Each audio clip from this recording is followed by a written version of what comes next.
Hey there, friends. Welcome to your weekly energy update. Very nice to see you. I'm sorry I missed you last week.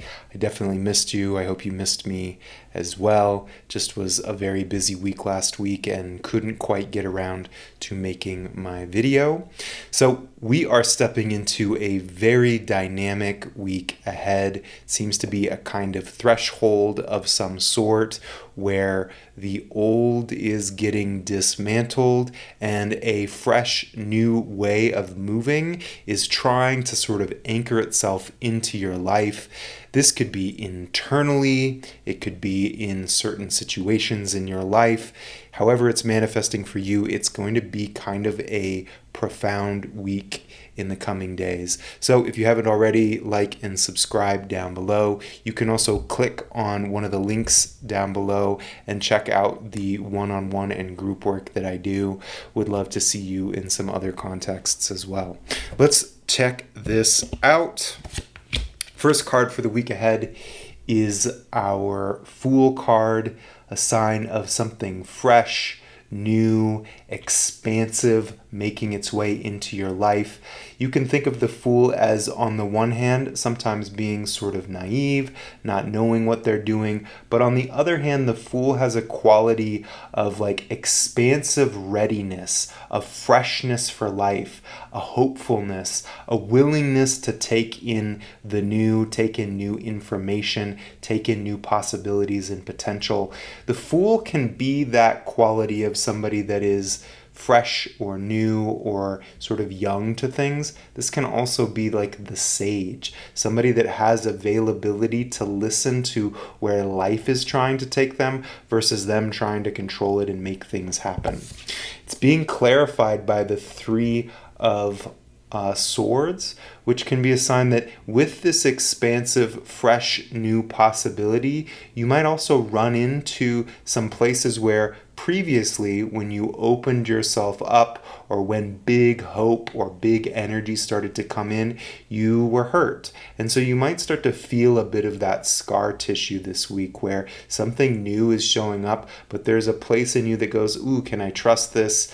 I'm going to resist some of this change a little bit, or maybe I'll sort of stay back or keep my distance until I know I can trust the situation. So just to be aware that there's a combination of some hope and maybe some uncertainty or some grief that you'll experience. This is all very much healthy as long as you give yourself room to feel both of those rather than trying to stay with one or the other, because this is a week where change is going to happen whether we're ready for it or not. So the Tower card is your second card for the week. Pretty powerful major arcana cards coming up here with the Fool and the Tower.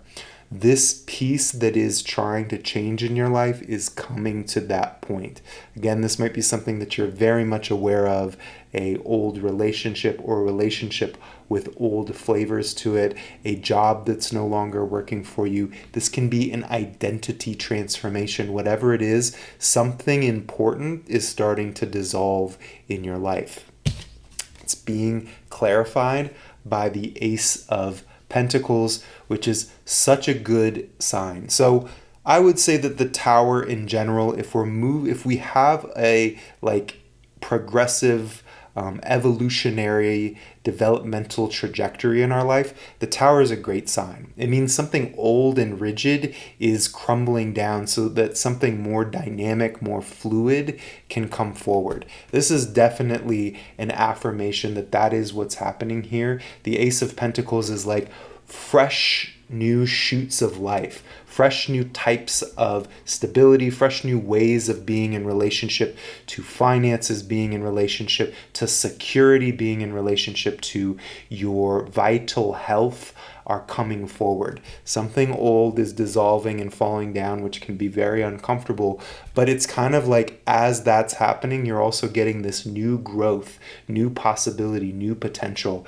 that's coming in.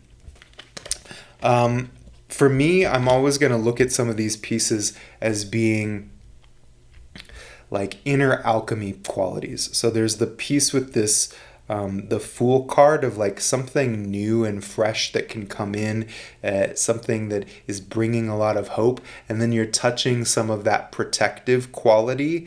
Well, that protective quality is probably going to crumble as well. There's such a powerful edge here that seems to be coming through.